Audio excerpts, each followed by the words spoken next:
Begin this stitch by identifying the area to be filled.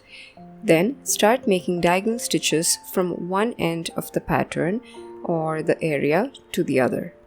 Keep the distance consistent between the stitches.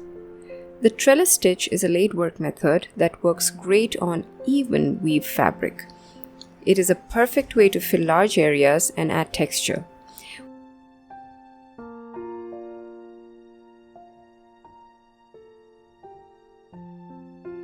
Once the diagonal stitches to one side is done, work diagonal stitches the other way over the first layer to create small squares or diamonds.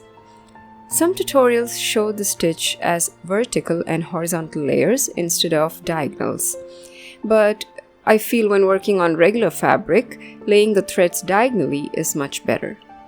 Either way, it is not wrong.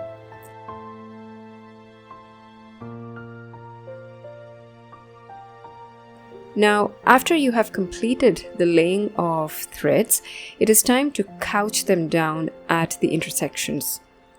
Take another thread and start pinning down at each intersection using a vertical tiny stitch. So, when you see the sampler with the right side up, the pattern should show diagonally laid threads tagged down with vertically tiny stitches. This is a fun stitch to do. Let me know how you find this stitch and where you might use it. Thank you so much for watching.